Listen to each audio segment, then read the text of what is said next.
Discounting the Future, Inflation, AI, and the New Capital Cycle. Flint West Reporting. Section 1. Thesis. Let's start with a simple observation. Money tomorrow buys less than money today. Not because the paper changes, not because the numbers in your bank account change, but because the purchasing power attached to those numbers is expected to decline over time. The market already knows this. It prices it every day through inflation expectations.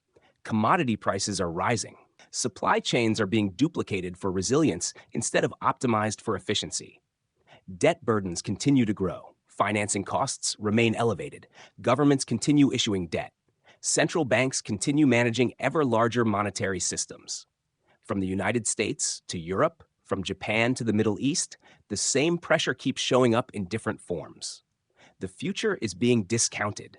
And the more aggressively the future is discounted, the more important it becomes to understand what that means for capital allocation. Because once you understand how the market discounts the future, you begin to understand where value is likely to migrate next. Section 2. Mechanism. Most people learn the time value of money in a textbook and then move on. A dollar today is worth more than a dollar tomorrow. Fine. But why? Because the future carries uncertainty. Because inflation erodes purchasing power. Because capital has alternative uses. Because promises made 10 years from now are worth less than promises fulfilled today. That's what discounted cash flow analysis is really measuring. It's asking a simple question: what is a future promise worth right now? The higher the discount rate, the less valuable that future promise becomes. And that's where inflation expectations enter the picture. When investors expect higher inflation, they apply a larger discount to future purchasing power. Future cash flows become less valuable. Future earnings become less valuable. Future promises become less valuable. That's the mechanism. Inflation isn't just a rise in prices, it's a higher discount rate on the future. And once you see that, you start seeing it everywhere. This content is brought to you by Bobby Giggs. Promote your brand here and reach a wide audience across platforms like YouTube, Instagram, and Facebook. Follow the links in the description to get started. Section 3. Implications. Start with bonds. Bonds are future promises. The cash flows arrive years from now. If inflation expectations rise, the purchasing power of those future payments falls. That's why long-duration bonds get hit hardest.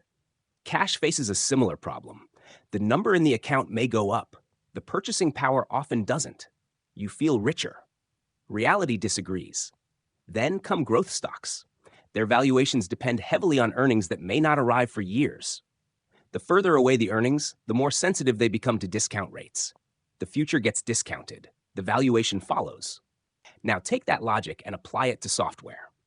For years, software enjoyed abundant capital, low rates, and generous assumptions about future growth. Then artificial intelligence arrived, and suddenly a lot of software started looking suspiciously like features. Features don't command premium multiples. Features get bundled. Features get commoditized. That doesn't mean every software company disappears, but it does mean many of them may discover that their moat was shallower than they thought. Then we arrive at artificial intelligence itself. The model providers may capture enormous value, but history teaches a useful lesson. The prospectors don't always make the most money. Sometimes it's the people selling the shovels. Which brings us to AI infrastructure.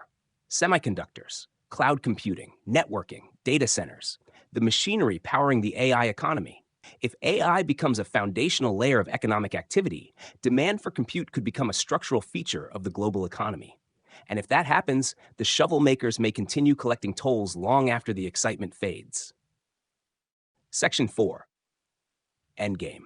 But even the shovel makers have a problem. They need fuel. Because compute is not magic. Compute is electricity, wearing a software costume. Every model, every prompt, every inference, every agent, every automation. Behind all of it sits a machine consuming energy. Data centers require power. Cooling requires power. Networking requires power. The entire AI stack eventually collapses into a very old problem. Where do the electrons come from? That's why this discussion started with the time value of money and somehow ended at power plants. Because if AI continues scaling, the bottleneck eventually moves. First it was models, then it was GPUs, Then it became data centers. Eventually, it becomes energy, which leaves us with the question that may matter more than any benchmark, valuation multiple, or model ranking. Who owns the cheapest, most abundant, and most reliable energy feeding the models? Because the future may be digital, the interfaces may be digital, the software may be digital, but the infrastructure underneath it remains stubbornly physical.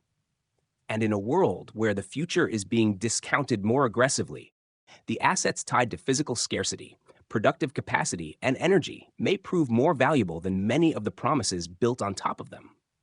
The AI revolution starts with software. It ends with power plants. Flint West signing off.